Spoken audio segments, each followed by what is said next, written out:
మంచిదండి. గత కొన్ని వారాలుగా ఒక వాక్యాన్ని మనము ధ్యానిస్తున్నాం. అది అరణ్యంలో ఆశీర్వాదాలను గురించి మనము ధ్యానిస్తూ ఉన్నాం. ప్రియుడు ప్రియురాలను అరణ్యమకుండా ఎందుకు నడిపిస్తున్నాడు అంటే 3 రకాలైన ఆశీర్వాదాలు ఇవ్వటానికి అని మనము ఉన్నాము. ఒకటి, రక్షణ పొందిన తర్వాత కూడా విశ్వాసులో రక్షించబడిన విశ్వాసులో భ్రష్ట మనసు ఉంటుంది. దాన్ని పూర్తిగా తొలగించకపోతే నిత్యమైన గృహాలలో వారు ప్రవేశించలేరు అని 3 పత్రికల్లో, 1 కొరింథీ 6:9లోను, గలతీ పత్రిక 5వ అధ్యాయము 21వ వచనంలోను, అలాగే ఎఫెసీ పత్రిక 5వ అధ్యాయము 3 నుండి 5 వచనాల వరకు మనం చూసాం. రక్షణ పొందిన వెంటనే పరలోకానికి కొనుకోడు. ఎందుకంటే వాళ్ళలో ఇంకా అనేక రకాలైనటువంటి ప్రాచీన స్వభావము ఉంటుంది. దాన్ని శుద్ధీకరించి పవిత్రపరిచి పరిశుద్ధత కలుగ చేసి పరిశుద్ధులుగా కొనుక్కోవాలని ఆయన అరణ్యంలో కూడా ఆయన నడిపిస్తా ఉన్నాడు. 2వ ఆశీర్వాదం ఏంటి అని మనం చూసినట్లయితే, ఎందుకు అరణ్యంలోనికి నడిపించబడ్డాడు విశ్వాసి అని మనం చూసినట్లయితే, పరలోక విషయంలో ఆత్మ సంబంధమైన ప్రతి ఆశీర్వాదం విశ్వాసికి ఎక్కడ దొరుకుతుంది? అరణ్యంలో మాత్రమే. ఆత్మ సంబంధమైన విశ్రాంతి కూడా, ఎందుకంటే బయట శరీరాశ లోకాశ జీవపడ్డంతో అలసిపోయి ఉంటున్నారనమాట అరణ్యము బయట. అందుకే అరణ్యంలోనికి తీసుకుని వెళ్ళి ఆత్మ సంబంధమైనటువంటి విశ్రాంతిని కూడా ఇవ్వటానికి నడిపిస్తా ఉన్నాడు. 3వదిగా దేని కొరకు విశ్వాసిని అరణ్యంలోనికి నడిపిస్తా ఉన్నాడు అంటే అపవాది చేత శోధించబడుటకు. తద్వారా ఏం కలుగుతుంది విశ్వాసికి బెనిఫిట్ ఏంటి అంటే చెప్పండి, ఆత్మలో బలం పొందుకుంటానికి. ఆ అరణ్యంలో అపవాది శోధనల ద్వారా ఏం కలుగుతుంది విశ్వాసికి? 3వదిగా ఆత్మ సంబంధమైనటువంటి బలం, ఆత్మలో బలం పొందుకొని ఈ శరీరాశ లోకాశ జీవపడ్డాన్ని జయించడానికి దేవునికి మహిమ కలుగును గాక. దేవునికి స్తోత్రం చెప్తాం. హల్లెలూయా. ఫిలిస్తీన్లు దేశంగుండా ఇశ్రాయేలు ప్రజల్ని కనానికి నడిపించినట్లయితే ఎన్ని రోజుల ప్రయాణం అని చెప్పుకున్నాం చెప్పండి? కేవలం 11 రోజులు మాత్రమే. కానీ దాన్ని దేవుడు ఏం చేశాడు అంటే 40 దినాలకు ఆయన కొనసాగించాడు. అది సముద్రం చుట్టూ, అరణ్యం చుట్టూ కనుక ఫిలిస్తీన్ల దేశం గుండా పోతే 11 రోజులే. కానీ చెప్పండి, అరణ్యం గుండా తీసుకుని పోతే 40 రోజుల ప్రయాణం. కానీ ఇశ్రాయేలు ప్రజలు ఏం చేశారు చెప్పండి? 40 దినాల ప్రయాణాన్ని 40 సంవత్సరాలు వాళ్ళు కొనసాగించుకున్నారు. అంటే శ్రమలను వాళ్ళు మల్టిప్లై చేసుకున్నారు కదా. అది ఎంత భయంకరమో కదా. 40 దినాలు ఎక్కడ, 40 సంవత్సరాలు ఎక్కడ? బైబిల్ గ్రంథం ఏమని చెప్తుందంటే ఈ శ్రమలను, ఈ బాధల్ని దేవుడు వల్ల కలిగిందా, లేకుంటే వాళ్ళే తమకు తామే కొని తెచ్చుకున్నారా అంటే తమకు తామే అని గత వారం మనం చూస్తాం. ఇర్మియా గ్రంథం 2వ అధ్యాయము 17వ వచనములో ఈ దేవుడని యెహోవా నిన్ను అరణ్యంలో చెయ్యి పట్టుకొని నడిపించుతూ ఉండగా నువ్వు చెయ్యి విదిలించుకొని నువ్వేం చేశావు? దేవుని మీద తిరుగుబాటు చేసి నీకు నీవే ఈ బాధ కొని తెచ్చుకుంటుంది కదా అని దేవుని వాక్యం తెలియచేస్తా ఉంది. ఈనాడు అనేకమైనటువంటి వాక్యానికి లోబడకుండా, వాక్యం చెప్పినట్టు వినకుండా, వాక్య వ్యతిరేకమైన జీవితం దేవుడు ఉద్దంగా పనులు చేస్తూ తమకు తామే కోరి కష్టాలు తెచ్చుకొని పైగా ఎవరి మీద వేస్తున్నారు అవండాలు, నిందలు ఎవరి మీద వేస్తున్నారు చెప్పండి? దేవుని మీద వేస్తా ఉన్నారు. చివరికి పరలోకానికి హక్కుదారులు కాకుండా నిత్యమైన నరకానికి ఉండడానికి పోతా ఉన్నారు. ఉదాహరణకి మనం చదువుకుంటే యాకోబు పత్రిక చదవండి. 1వ అధ్యాయం 13వ వాక్యం వరకు వచ్చాడు. యాకోబు పత్రిక 1వ అధ్యాయము 13వ వచనంలో దేవుడు ఏ విషయమై శోధింపబడ్డాడంట? దేవుడు కీడు విషయమై శోధింపబడ్డాడు. ఎవరిని కూడా శోధింపడు. కనుక ఎవడైనా శోధించబడేటప్పుడు నేను దేవుని చేత శోధించబడుతున్నాను అని అనకూడదట. ప్రతివాడు తన సొంత దురాశ చేత ఏడవబడి మరణ కొల్పబడి వాడు తనకు తానే శోధనలు తెచ్చుకుంటున్నాడు, చివరికి నరకానికి పోతున్నాడని పరిశుద్ధ లేఖన భాగం తెలియజేస్తా ఉంది. దేవుని బిడ్డలారా, ఖచ్చితంగా ఎన్ని దినాల ప్రయాణం చెప్పండి? దేవుడు నడిపిస్తే 40 దినాలే.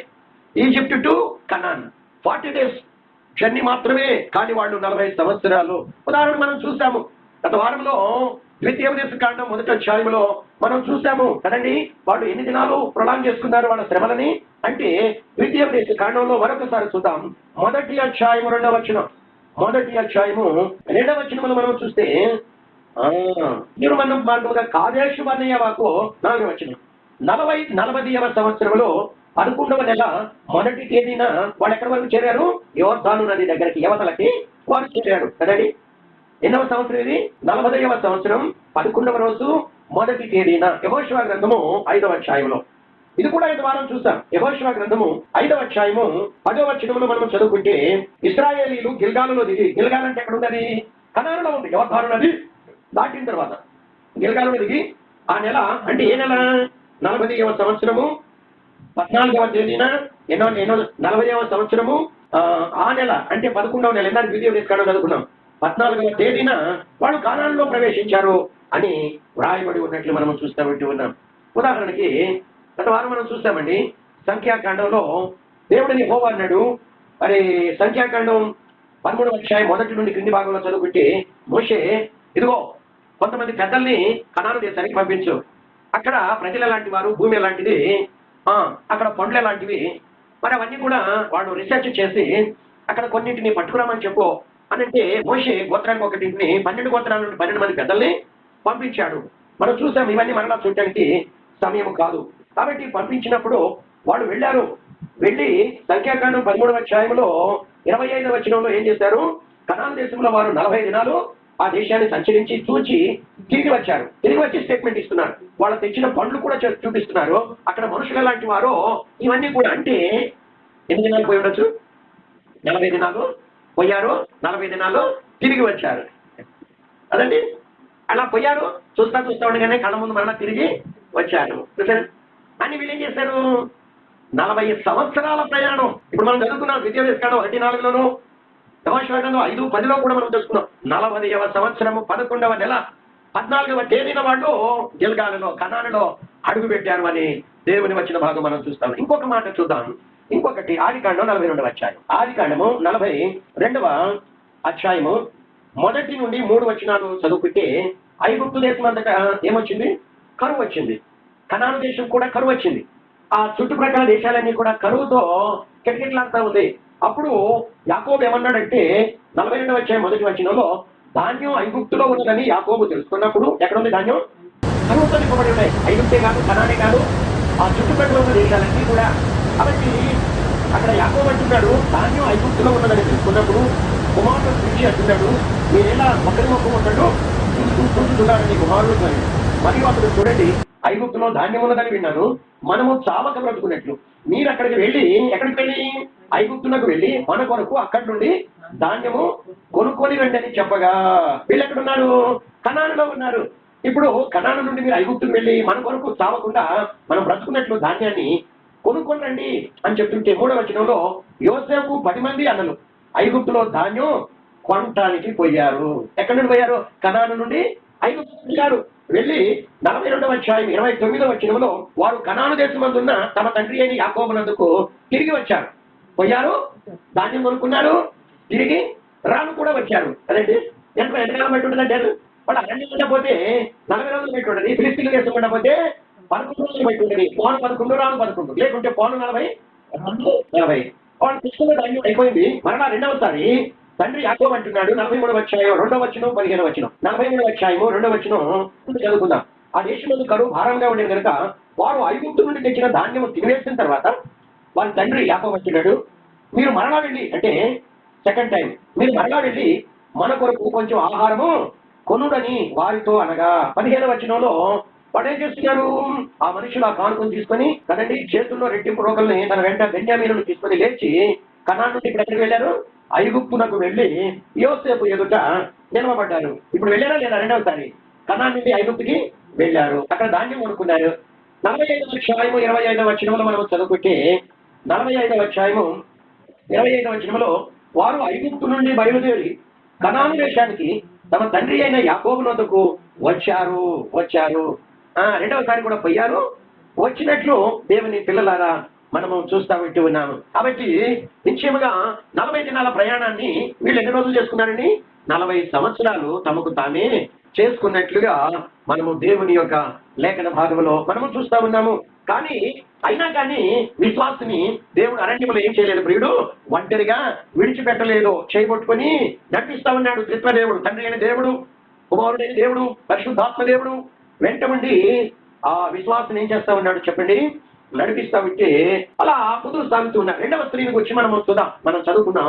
మొట్టమొదటి వారంలో ప్రకటన గ్రంథం 12వ అధ్యాయము 6వ వచనంలో చదువుకున్నాము. రెండవ స్త్రీ ఇదేం చేస్తుంది? అరణ్యానికి పారిపోతా ఉంది. మొదటి స్త్రీనేమో ఏమండి ప్రియుడు వెంటకొని పోతున్నాడు అరణ్యానికి.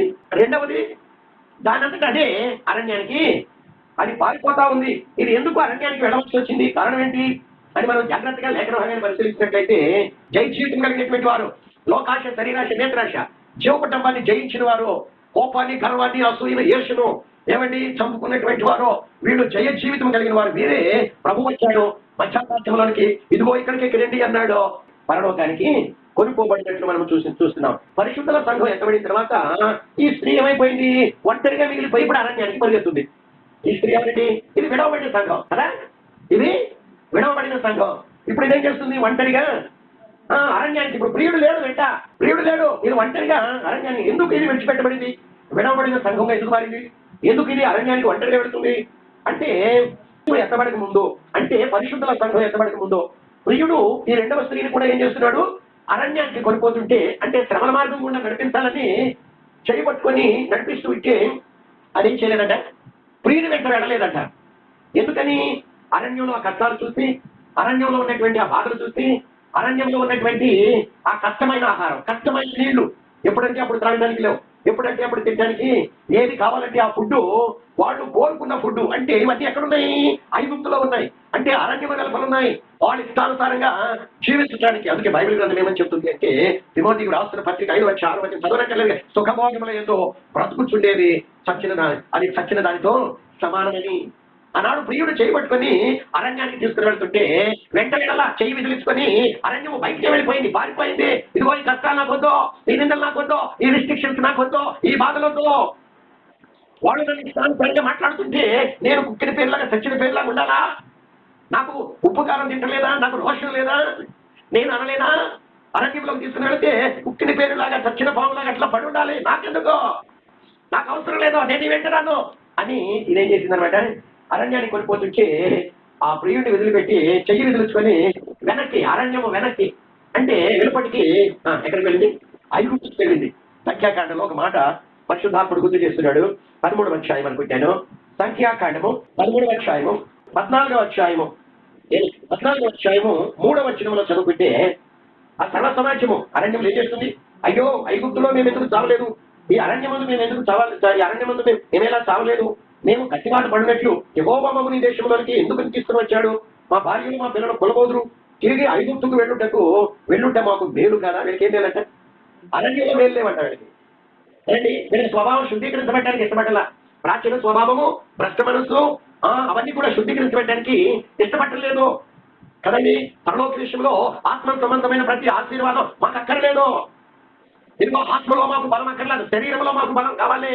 ఇవన్నీ అరణ్యం బయట ఉంటుంది. కాబట్టి వీళ్ళు అంటున్నారు ఏమని అంటే, మా భార్యలు మా పిల్లలు కొనబోతారు, తిరిగి ఐగుప్తునకు వెళ్ళుంటే మాకు నేను కదా అని వారితో అడిగి, వారు మనము నాయకుని ఒకరిని నియమించుకొని ఐగుప్తునకు తిరిగి ప్రియుడు నడిపిస్తుంటే ఏం చేస్తుంది? చెయ్యి విధించుకొని నాకు అక్కర్లేదు ఈ బాధలు, ఈ కష్టాలు, ఉక్కిన పేరులాగా చచ్చిన పేరులాగా వాళ్ళ ఇష్టానుసారంగా మాట్లాడుతుంటే నేను పడి ఉండాలా, ఉపకారం తిట్టలేదు నేను, నాకు రోషం లేదా కదండి. ఇంకేమంటారు వాడు? అంటారు మాకు ఐగుప్తులో ఉన్నప్పుడు ఏం తిన్నాం ఏమండి? 11వ అధ్యాయం, సంఖ్యాకాండం 11వ అధ్యాయం 4వ వచనంలో 11:4 వారి మధ్య మిశ్రమ జనము మాంసాపేక్ష అధికంగా నిలబడగా ఇశ్రాయేలీయులను మరలా ఏడ్చి మాకెవరు మాంసం పెట్టెదరు? ఐగుప్తులో మాకేమున్నాయి? ఈ అరణ్యం బయట లోకంలో మాకేమున్నాయి? ఉచితంగా తిన్న చేపలు, కీరకాయలు, దోసకాయలు, కూరాకులు, ఉల్లిగడ్డలు, ఉల్లిపాయలు, తెల్లగడ్డలు జ్ఞాపకం నాకు వచ్చుతున్నవి చూసారా?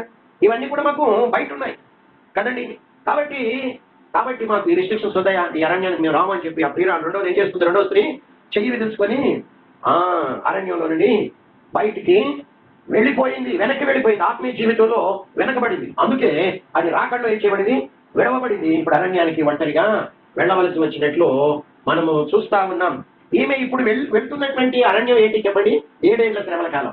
ఈ రెండవ స్త్రీ ఇప్పుడు పారిపోతుంది అరణ్యానికి. ఇది అరణ్యం 7 ఏళ్ల శ్రమల కాలం. ఇది అది అంత్యక్రీస్తు కాలం కదండి. అక్కడ త్రిత్వదేవుడు లేడు, ఆదరించేవాడు లేడు.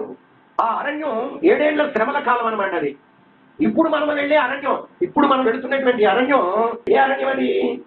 ఆమేన్. కాబట్టి బైబిల్ గ్రంథం ఏమని చెప్తుందంటే, రోమా పత్రిక 8వ అధ్యాయం 18వ వచనంలో, రోమా పత్రిక 8వ అధ్యాయము 18వ వచనము 2వ లైన్లో ఇప్పటి కాలపు శ్రమలు అంటే ఇప్పుడు మనం వెళుతున్నటువంటి అరణ్యం ఏది? ఇప్పటి కాలపు శ్రమలు 8:18 2వ లైన్లో ఇప్పటి కాలపు శ్రమలు ఎన్నదగినవి కావంట కదా. మరి ఏ శ్రమలు ఎన్నదగినవి? 7 ఏళ్ల శ్రమల కాలంలో యేసు ప్రభు చేయబట్టుకుని నడిపిస్తుంటే మార్గం గుండా నాకు అక్కర్లేదు, ఈ రెస్ట్రిక్షన్స్ బ్రతుకు నాకు అక్కర్లేదు, ఈ కష్టంతో కూడిన జీవితం, నేను ఈ లోకాన్ని పరమాణంగా చురుకోవాలి, నా ఇష్టానుసారంగా జీవించాలి, ఇదిగో నీ నడిపింపు అక్కర్లేదు, ఇదిగో నీ వెంట నేను రానని బయటకు పారిపోయినటువంటిది ఈ శ్రమలు నాకు అక్కర్లేదని, అప్పుడు అది ఆరణ్యానికి పారిపోతుంది. ఏ అరణ్యం అండి అది? ఏ అరణ్యం? అంత్యక్రీస్తు కాలంలో ఉన్న 7 ఏళ్ల శ్రమల కాలం. ఆ కాలంలో ఏముంటాయి? ఆ కాలం నుండి యేసు ప్రభు వారు ఆ 50 కిలోల వడగండ్లు కృమ్మరిస్తా ఉంటే కదండి, తేలు లాంటి కొండాలు కలిగి దయ్యాలు పాతాళంలో నుండి బయటకు వచ్చి ఆ విడవబడిన 2వ స్త్రీని కొడుతూ ఉంటే బాధ తట్టుకోలేక ఏం చేస్తుంది? కేకలు వేస్తూ, అయ్యో 7 ఏళ్ల శ్రమల కాలం, యేసుని విసర్జించి, ఇదిగో నాకు పరలోకం వద్దు, ఇదిగో నాకు ఆ మహిమ వద్దు, నాకు ఈ స్వభావం శుద్ధీకరణ వద్దు, ఇదిగో ఆ నిత్యత్వం నాకు వద్దు, ఇదిగో ఈ లోకంలో నేను పరమాణంగా దొరుకోవాలి అని వెనక్కి ఆత్మీయ జీవితంలో వెనక్కి పారిపోయింది. ఇప్పుడు తనంతర దాన్ని 7 ఏళ్ల ఆ మహాశ్రమల కాలంలోనికి అది పరిగెత్తుతుంది. విడవబడి అది అంత్యక్రీస్తు పాలనలో పరలోకం నుండి ఏం చేస్తామన్నాడు? విడవబడినటువంటి సంఘం మీద ఆయన భయంకరమైనటువంటి ఆమె దేవుని బిడ్డలారా, ఇదిగో ఇప్పటి కాలపు, మనం చదువుకున్న రోమపత్రిక 8వ అధ్యాయం 18వ వచనంలో ఇప్పటి కాలపు శ్రమలు ఎన్నదగినవి కావు అని దేవుని వాక్యం తెలియజేస్తుంది. కాబట్టి ఈ శ్రమలు వచ్చినప్పుడు, ఈ కష్టాలు వచ్చినప్పుడు ఈ మొదటి స్త్రీ ఏం చేస్తుంది అంటే ఏం చేస్తుంది చెప్పండి? గతంలో చదువుకున్న 119వ కీర్తన 67వ వచనం 71వ వచనం, నీ కట్టడలో గైకొనున్నట్లు శ్రమ నొంది ఉండుట నాకు మేలు. ఈ శ్రమలో విశ్వాసం ఏం చేస్తున్నాయి? శుద్ధీకరిస్తున్నాయి, స్వభావాన్ని శుద్ధీకరిస్తున్నాయి, మనస్సును శుద్ధీకరిస్తున్నాయి, హృదయాన్ని శుద్ధీకరిస్తున్నాయి, ఆలోచనలను శుద్ధీకరిస్తున్నాయి, తలంపులను శుద్ధీకరిస్తున్నాయి, చూపుల్ని శుద్ధీకరిస్తున్నాయి, వినే మాటల్ని శుద్ధీకరిస్తుంది. ఇదిగో నడిచే నడక, ప్రవర్తించే ప్రవర్తన అంతటిని కూడా విశ్వాసని ఈ శ్రమలో ఏం చేస్తా ఉన్నాయి? ఈ అరణ్యం ఏం చేస్తుంది? శుద్ధీకరించి పరిశుద్ధులుగా మారుస్తా ఉంది. దేవునికి మహిమ కలుగును గాక, దేవునికి స్తోత్రం, హల్లెలూయా. కాబట్టి ఈ శ్రమలైనా కానీ ఆయన ఎంతవరకు పెడతాడో తెలుసా అండి? ఈ అరణ్యంలో, ఈ శ్రమలో, ఇప్పటి కాలం శ్రమలో ప్రభువు దేవుడు ఎంతవరకు పెడతాడు? మోయగలిగినంత వరకే. మొదటి కొరింథీ పత్రిక కదండి, మొదటి కొరింథీ పత్రికలో 10వ అధ్యాయం 13వ వచనంలో చదువుకుంటే, మొదటి కొరింథీ 10:13లో సాధారణంగా మనుషులకు కలిగే శోధన తప్ప మరి ఏది మీకు సంభవింపలేదు, దేవుడు నమ్మదగిన వాడు, మీరు సహింపగలిగినంత కంటే ఎక్కువగా ఆయన మిమ్మును శోధింపబడనీయుడు, అంతేకాదు సహింపగలుగుటకు ఆయన శోధనతో కూడా తప్పించుకునే మార్గాన్ని, అంటే ఇప్పుడు మనము ఒక 30 కిలోల బరువు మోయగలుగుతాం, దేవుడు 150 కిలోలు తీసుకొచ్చి మన వీపు మీద పెడతాడా? మనం మొయ్యలేము, సతికలు పడిపోతాము. కానీ మన మీద ఎందుకు ఆ 30 కిలోల బరువు పెడుతున్నాడు అంటే అది మనల్ని వేగంగా కదండి. ఏమంది నిన్నటి వార్తల్లో చూస్తే వేగంగా పోతా ఉందా ఒకటి స్కార్పియో, అది స్పీడ్ బ్రేకర్ కూడా పెట్టారు, దాని మీద జంప్ అయ్యి అడ్డంగా తిరిగిపోయి ఎలక్ట్రిసిటీ పోల్ గుద్దుకొని మొత్తం డ్యామేజ్ అయిపోయి అందులో ఆన్ ది స్పాట్ ఒక వ్యక్తి చనిపోయాడు, ఇంకొక వ్యక్తి హాస్పిటల్లో చావుతులు కదా. వేగం ఏం చేస్తుంది? కొన్ని వాహనాలు వెనక ఏమంటారు సార్ వేగాన్ని? అతి వేగము ప్రమాదము కదా. కాబట్టి బరువు ఎందుకు పెడుతున్నాడంటే ఇష్టం వచ్చినట్లు లోకంలో నాట్యం ఆడకుండా, నీ ఇష్టానుసారంగా బ్రతకకుండా, ఈ బరువుని ఏంటి కష్టాలు, ఈ శ్రమలు నిన్ను ఏం చేస్తూ ఉన్నాయి? నిన్ను కంట్రోల్ చేస్తూ ఉంటాయి, నిన్ను సరైన మార్గంలో నడిపిస్తూ ఉంటాయి. అందుకే అన్నాడు ఇందాక భక్తుడు 119వ కీర్తన 67వ వచనం, ఇదిగో నేను శ్రమ నుండి ఉంటుంటే నాకు మేలు అని మాట్లాడుతూ ఉన్నాడు. శ్రమలు ఏం చేస్తాయని గతంలో చూసాం 3 వారాల క్రితం. ఒకటి, పరిశుద్ధపరుస్తాయి. విశ్వాసం ఏం చేస్తాయి? పరిశుద్ధపరుస్తాయి. రెండవదిగా ఎందులోకి నడిపిస్తుంది విశ్వాసని? విధేయతలోనికి కదండి. ఏం చేస్తాయి శ్రమలు? విశ్వాసని ఆయన కుమారుడయ్యుండి శ్రమల వలన ఏమి నేర్చుకున్నాడంట? విధేయత నేర్చుకున్నాడని. హెబ్రీ 5:7 యేసు ప్రభువుకు వచ్చి యేసయ్యకే అంత విధేయత అవసరమైతే మనకింకా ఎంత అవసరమైంది? విధేయత మనలో కలిగి ఉండాలి అంటే మనం ఏం చేయాలి? దేవుని వాక్యానికి లోబడి ఆయన మన కొరకు నియమించినటువంటి మార్గంలో అనుసరించి అంతవరకు నడుచుకోవాలని మనల్ని శ్రమల పాలు చేస్తూ ఉన్నాడు. అరణ్యంలో కూడా నడిపిస్తూ ఉంటే మనం లోబడి, ఇది నాకు మేలు కలిగించేది, ఇది నాకు ఇదిగో ఆశీర్వాదాన్ని, ఇదిగో ఆయన నా కొరకు నియమించిన ఈ మార్గం నిత్యమైనటువంటి గృహాలోనికి నన్ను చేరుస్తుంది అని ఏం చేస్తా ఉంటాడు? మేలుగా భావిస్తా ఉంటాడు.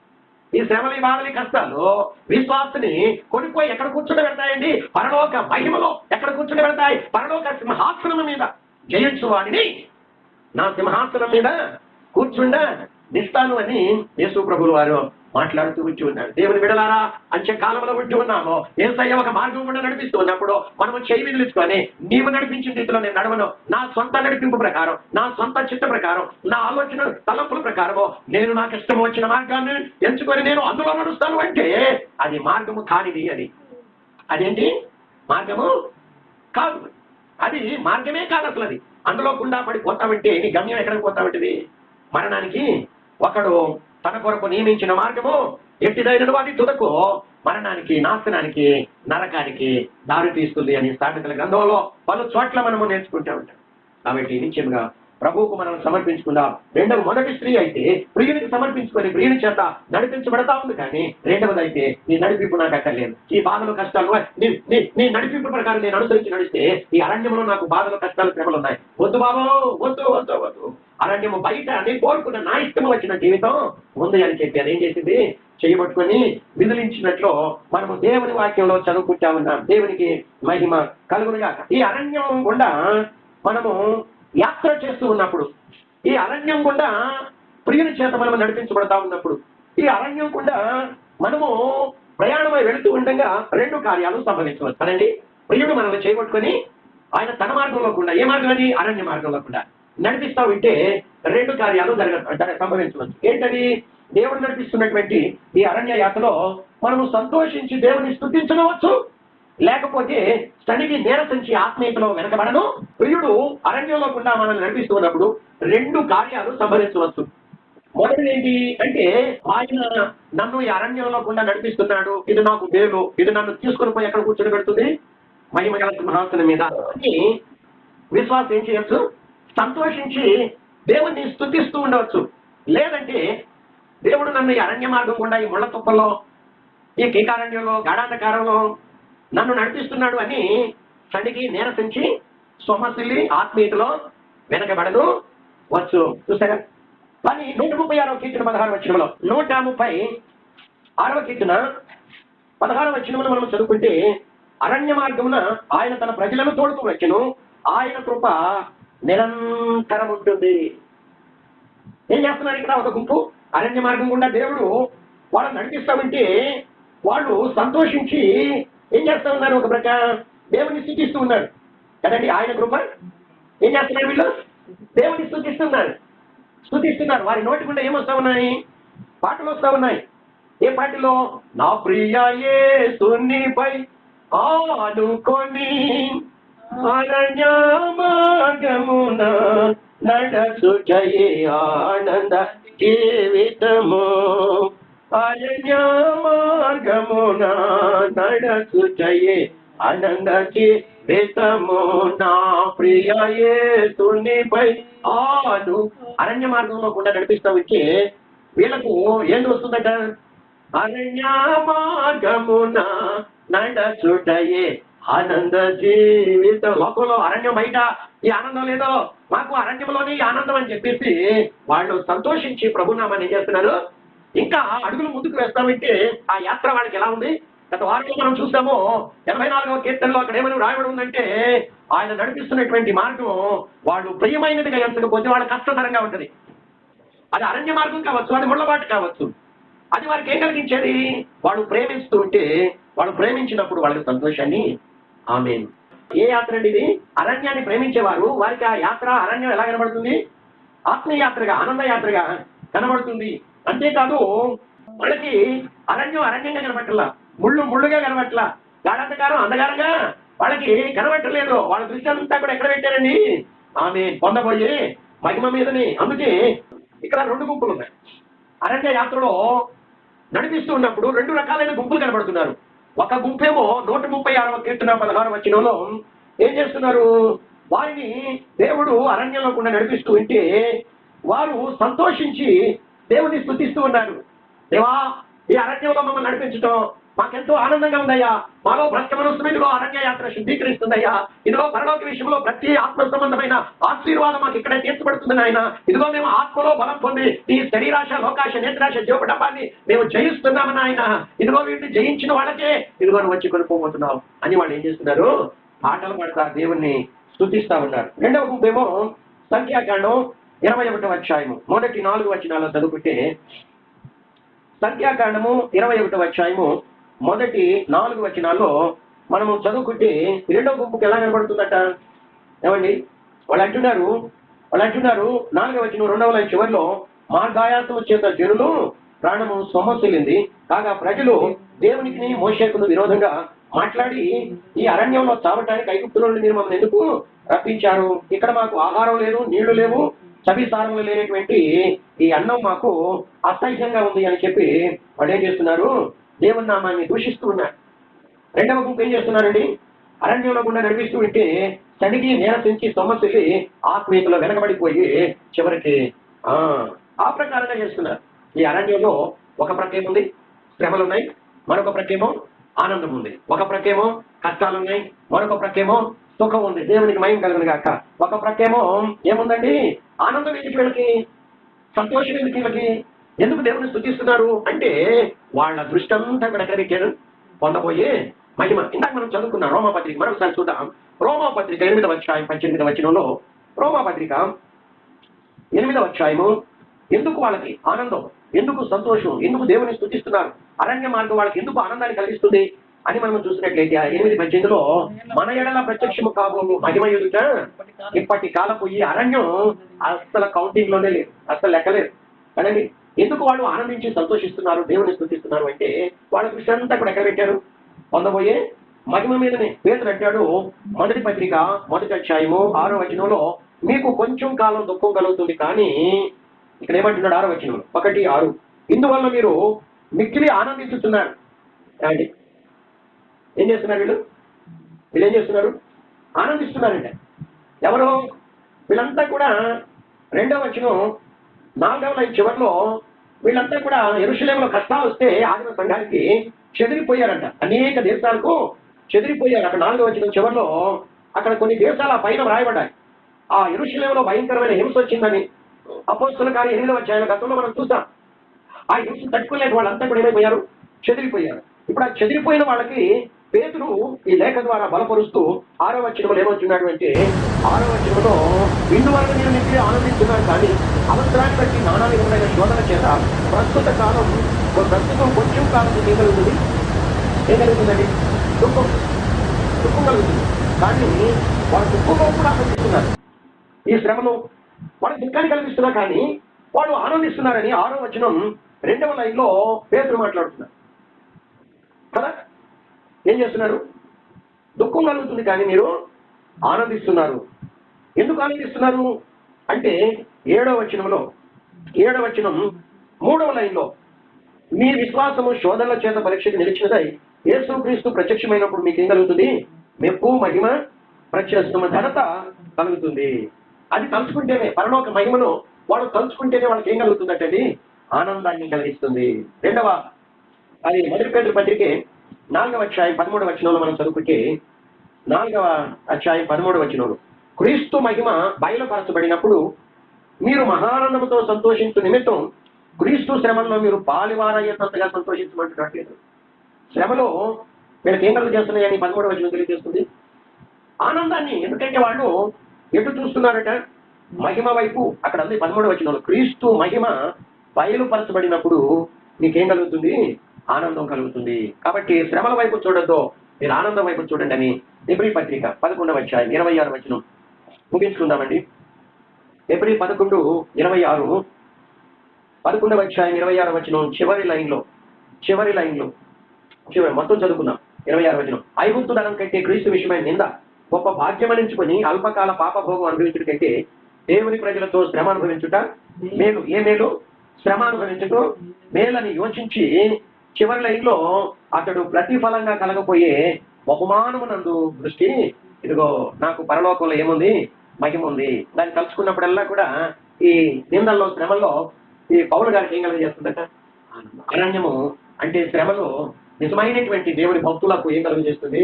ఆనందం కలుగజేస్తుంది. కొద్ది కాలం ఈ శ్రమలు నన్ను ప్యూరిఫై చేస్తూ ఉంటాయి, నన్ను శుద్ధీకరించి పరిశుద్ధులుగా మారుస్తుంది, పరలోకానికి ఎవరిగా చేస్తుంది. అక్కడ పోతే నిత్యత్వంలో, యుగంలో నాకు ఎల్లప్పుడూ మహిమ, ఆనందం ఉంటుంది అని తలుచుకున్నప్పుడల్లా కూడా ఈ శ్రమల వారికి శ్రమలుగా లేవు, ఈ కష్టాలుగా లేవు, ఈ నిందలు వీరికి నిందలుగా లేవు, ఈ అవమానాలు వీరికి అవమానాలుగా లేవు. ఎందుకంటే వాళ్ళ ముళ్ళ తుప్పల్లో నడుస్తున్నప్పటికీ వాళ్ళకు గుచ్చుకుంటున్నా, రక్తం కాలుతుందా, బాధ కలుగుతున్నా కానీ బాధ అనిపించట్లా. ఎందుకంటే వాళ్ళ దృష్టి, వాళ్ళ మనస్సు అంతా కూడా దేంతో అతుకుపోయి ఉంది, పరలోకంలో పొందబోయే మహిమను చూస్తున్నారు వాళ్ళంతా. వాళ్ళ కాన్సన్ట్రేషన్ మొత్తం కూడా అక్కడే పెట్టి ఉన్నట్లుగా మనము చూస్తా ఉన్నాం.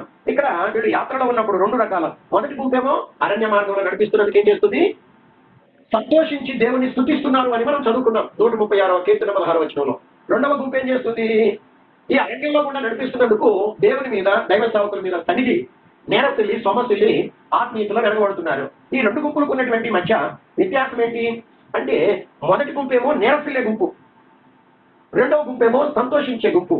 ఈ మొదటి గుంపు ఎందుకు నేరసిల్లే గుంపుగా మారిపోయిందంటే, వాళ్ళు లోక సంబంధమైన వాటి మీద దృష్టి సారించి భౌతిక నేత్రాలతో వీళ్ళు ఏం చేస్తున్నారు, ఆహారం, నీరు, పాములు అరణ్యంలో ఏముంటాయండి, మాకు ఆహారం కావాలి, మాకు నీరు కావాలి, మాకు మాంసం కావాలి అంటే వాడు భౌతిక నేత్రాలతో వాటి వైపే చూస్తూ ఉన్నప్పుడు వాడికి ఏం కలుగుతుంది, నేరసిల్లి సొమసిల్లుతున్నారు. అప్పుడు దేవుడి మీద తిరుగుబాటు చేసి సడుగుతా ఉన్నారు. రెండవ గుంపు ఏం చేస్తుంది, వీళ్ళు అరణ్యంలో ఏవి కూడా చూడలా, పొందబోయే మహిమ వైపు, ఆమేన్ హల్లెలూయా, దేవునికి మహిమ కలుగునుగాక. కాబట్టి అంత్యకాలంలో వచ్చినటువంటి మనము ప్రతి ఒక్కరు కూడా ఏం చేయాలి, దేవుని మీద ఆ ఆత్మీయతలో భౌతిక నేత్రాలతో లోక సంబంధమైన వాటిని చూస్తూ ఉంటే మనలో నీరసం కలిగి సమస్యలు ఆత్మీయ జీవితంలో విడవబడిన రెండవ స్త్రీగా మారిపోయి 7 ఏళ్ల శ్రమల కాలంలో దేవుని ఉగ్రత పాలై నిత్యమైన నరకానికి గుండానికి పోవడానికి ఆస్కారం ఉంటుంది.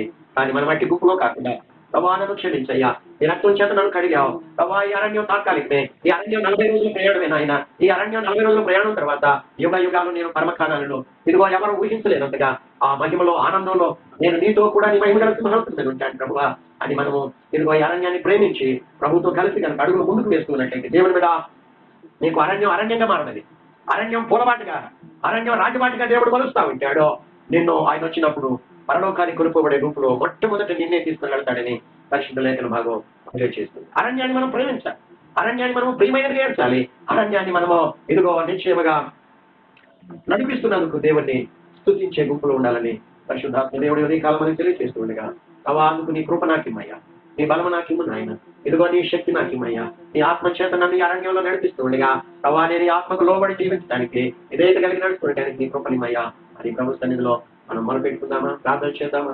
దేవుని బిడ్డలారా, మొదటి స్త్రీకి రెండవ స్త్రీ ఎందుకు అది పారిపోతుందంటే, ప్రియుడు ఇదిగో అరణ్యంలోకి నడిపిస్తావంటే ఆ బాధలు, ఆ కష్టాలు, ఆ నిందలు, అవమానాలు చూసి నాకొద్దు అని అది చేయి విదిలించుకొని బయటికి పారిపోయి తన ఇష్టానుసారంగా జీవించింది. అది విడవబడి ఇప్పుడు తనంతట తాను అరణ్యంలోకి పోతుంది. ఆ 7 ఏళ్ల శ్రమల కాలంలో, అంత్యక్రీస్తు పాలనలో పరలోకం నుండి దేవుడు ఉగ్రత పాత్రలో ప్రమరిస్తూ ఉంటే అవి తట్టుకోలేక అయ్యో అయ్యో అయ్యో చివరికి ధవళ సింహాసనం ఎదుటి నిలబడి తీర్పు తీర్చబడి నిత్యమైన అగ్నిగంధకాలకు మండే గుండానికి పోతుంది. దేవుని బిడ్డ, దేవుడు నిన్ను నన్ను అరణ్యంలో కూడా నడిపిస్తూ ఉంటే, అంటే కొన్ని నిందలకు, కొన్ని అవమానాలకి, కొన్ని పరిస్థితులకు దేవుడు మనల్ని అప్పగిస్తూ ఉండగా, ఇది నా మేలు కొరకే, నా మంచి కొరకే, నాలో ఉన్న భ్రష్ట మనస్సును శుద్ధీకరించడానికి అని ఎంచినటువంటి వారమై ప్రభువుకు సమర్పించి మనకు ఓర్పు, సహనం, దీర్ఘశాంతం నేర్పించాలని. ఎందుకంటే పరలోకంలో కోపిష్ఠులు పనికిరారు, పరలోకంలో ఇష్టానుసారంగా జీవించేవాడు పనికిరారు, పరలోకంలో సడిగేవారు పనికిరారు. అందుకే ఆ భ్రష్టత్వం అంతా కూడా తొలగించడానికి కొన్ని సర్క్యూమ్స్టెన్సెస్ ప్రభు మన జీవితంలో అనుమతిస్తూ ఉంటే, ఇది నా మేలు కొరకే నేర్చి మౌనంగా ఉండి వాటన్నింటినీ భరించినట్లయితే పరలోకంలో అత్యున్నతమైన స్థానంలో కొనిపోయి తన ప్రక్కన ఆయన కూర్చొని పెడతాడు. జీవితాన్ని పరిశీలన చేసుకొని మనల్ని మనం ప్రభువుకు సమర్పించుకుందాం, ప్రార్థన చేద్దాం. ప్రేమపూర్ణుడా, పరిశుద్ధుడైన మా పరలోక తండ్రి, నిత్య నివాసువైనటువంటి యేసయ్య, మీ పరిశుద్ధమైన ఘననామాన్ని స్తుతులు తెలుస్తున్నాం. ప్రార్థించి ప్రారంభించినటువంటి యొక్క ఆరాధనలో అనేకమైన సత్యాలు మీరు మాకు తెలియజేస్తున్నారు. మేము యాత్రలో ఉన్నాం, ఇది అరణ్య యాత్ర. ఇప్పటి అరణ్యం మాకు మేలు కలిగించేది ప్రభా, అప్పటి అరణ్యం మాకెంతో నష్టాన్ని కలిగించింది ఆయన ప్రభా, నరకానికి కొనిపోయేది తండ్రి. కాబట్టి అప్పటి అరణ్యంలో వెళ్లే కంటే 7 ఏళ్ల శ్రమల మహాశ్రమల కాలంలో విడవబడిన గుంపులో ఉండే కంటే జయ జీవితం కలిగిన మగ శిశువు కొనుకోబడిన పరిశుద్ధుల సంఘంలో మేము పడాలంటే మా ప్రభు ఇప్పుడు మీరు మమ్మల్ని నడిపిస్తున్నటువంటి అరణ్యమే మాకు మేలు. ఇవి కొద్ది కాలమే, 40 రోజులు కేవలం. ఈ 40 రోజులు నాయన మేము అయా ప్రభు మేము భరించినట్లయితే కోట్ల సంవత్సరాలు ఆ పరమ కానాలలో మీతో కూడా సంతోషించేవారు. అట్టి కృపను కూడి వచ్చిన మాకు కుటుంబాలు అందరికీ నేను దయచేసి మహిమ పొందాలి. ప్రార్థన చేస్తున్నావు నాయన, ప్రపంచం అంతా ఎక్కడైతే ఆరాధనలు జరుగుతున్నాయో అంటే సంఘాలలో ప్రభా ప్రజలందరినీ కూడా మీరు అక్కడి కొరకై సిద్ధపరచండి. దైవ స్థాపనలు అభిషేకించి వాడుకున్నాయి. భారతదేశంలో నశించిపోతున్న 120 కోట్ల మంది ఉన్నారు. అటు వారందరినీ ప్రభువా ఆయా కళ్ళు తెరిపించి మనోనేత్రాలు వెలిగించండి. ఏసే సృష్టికర్త అయిన దేవుడు వారి పాప శాపాల కొరకు రక్తం చిందించి ప్రాణాన్ని పెట్టినటువంటి రక్షకుడు అని ప్రతి ఒక్కరూ ఎరిగినటువంటి వారై మిమ్మల్ని స్వరక్షకుడిగా ప్రభా జీవితాల్లో ఆహ్వానించి చేర్చుకొని మీలో సాగిపోవటానికంటే కృపను దయచేయమని ప్రార్థన చేస్తున్నాం. ప్రభా ఈ నెలంతా కూడా కాపాడారు. ఈ నెల చివరి దినములో మమ్మల్ని ప్రవేశపెట్టారు. ఎంతవరకు చేస్తానికి మాకు తోడుగా వచ్చినందుకు వందనాలు చెల్లిస్తున్నాం. మా ప్రభు ఆమెకిస్తూ వచ్చే ఆదివారము ఆయన పరిశుద్ధుల విందు కార్యక్రమం ఉంటూ ఉండగా మమ్మల్ని అందరినీ కూడా యోగ్యులుగా అర్హులుగా సిద్ధపరిచి అందులో పాల్గొనడానికి తీసుకుందామని ప్రార్థన చేస్తున్నాం. మేము తిరిగి కూడుకునేంత వరకు మమ్మల్ని కుటుంబాలుగా సమస్తాన్ని మీ కృపాస్తాలకు అప్పగించుకుంటూ యేసయ్య శ్రేష్టమైన నామములో ప్రార్థించి వేడుకొంచున్నాము తండ్రి. తండ్రి అయినటువంటి దేవుని మన ప్రభువును రక్షకులైనటువంటి యేసు క్రీస్తు వారి కృప, పరిశుద్ధాత్మ అన్యోన్య సహవాసము, సన్నిధి సహాయము నిరంతరము ప్రపంచంలో ఉన్న సకల పరిశుద్ధులందరికీ ప్రాముఖ్యంగా కూడి వచ్చినటువంటి మనందరికీ సదా తోడై ఉండి నడిపించును గాక.